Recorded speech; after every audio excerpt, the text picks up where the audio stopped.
Amoureux de Hunger Games et autres X-Men, Mother ne vous souhaite clairement pas la bienvenue. Bonjour à toutes et à tous, aujourd'hui on va parler d'un film bien curieux qui divise la critique et je dois bien l'avouer qui m'a bien divisé aussi et je déteste quand un film joue avec mes sentiments. D'un côté, j'acclame le culot du film dont je ne me risquerai même pas à vous faire un synopsis pour éviter de vous spoiler. D'un autre côté, je me dis que le film a du mal à passer car il réussit exploit d'être à la fois trop rentre-dedans et grossier, mais aussi trop subtil et perché pour que la totalité du public se sente investi dans l'histoire et n'ait pas envie de se barrer de la salle et réclamer l'argent versé dans une place de cinéma qui a été durement gagnée à la sueur de leur front durant leur éprouvant labeur. Je vais peut-être un peu loin, mais en même temps c'est un peu ce que fait le film. On comprend assez aisément le but du film et son message, même si certaines personnes se sentiront égarées s'ils désespèrent à trouver un sens au film si la première demi-heure est pour eux infructueuse. Et une fois le cap de la compréhension franchi, on se dit que le film va trop loin, que l'on a compris, c'est bon, qu'il n'est pas nécessaire de faire du trash pour du trash et que l'on peut s'arrêter là. Mais non, le film est beaucoup trop long pour son propos, et certaines scènes semblent sortir de nulle part et n'ont finalement aucun impact sur le reste du film. Je veux dire, sans spoiler, que je suis ouvert à toute personne qui m'explique ce qui s'est passé dans les chiottes.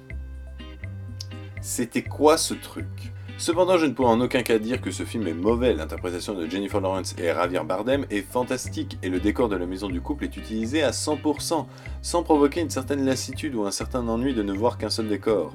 La réalisation est donc bonne, l'atmosphère est envoûtante, le fait qu'il n'y ait point de musique rend le tout plus captivant et je pense permet d'enlever le grotesque qu'auraient pu donner certaines scènes avec une musique en fond. Mais d'un autre côté, on a la sensation que le message n'est pas maîtrisé, que tout cela est un peu brouillon et que le rajout d'effets pour épater ne fonctionne pas, tellement ceci semble dater du siècle dernier. Et les quelques passages cherchant à provoquer l'horreur font plutôt pitié et renforcent le fait que l'on a du mal à savoir sur quel pied danse Darren Aronofsky. Le film commence mal d'ailleurs, car le premier plan est à l'image de celui-ci, culotté mais clairement hors de propos quant à son emplacement dans le récit, et cherchant trop brutalement à entraîner la compréhension du public sur le message, mais aussi à provoquer l'incompréhension de l'œuvre dans son identité. Plutôt croyant ou athée, ou plutôt drame ou horreur. Ce premier plan d'ailleurs enlève toute surprise à la fin du film, et lorsque le générique apparaît, on ne peut s'empêcher de lâcher un bof ou un mouef. Et on se dit que même si le message est beau dans le fond, tout cela est un peu vain dans la forme.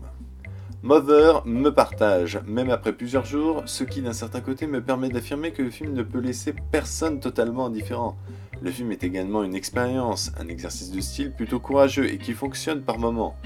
Mais je ne peux vous encourager à le voir si ce genre de film très space entre guillemets ne vous attire pas. C'est une œuvre à part, à voir si vous voulez tenter quelque chose d'inédit, mais si vous ne deviez ne voir qu'un seul film ce mois-ci, je vous dirais de ne pas tenter le risque. Mais à vous de voir.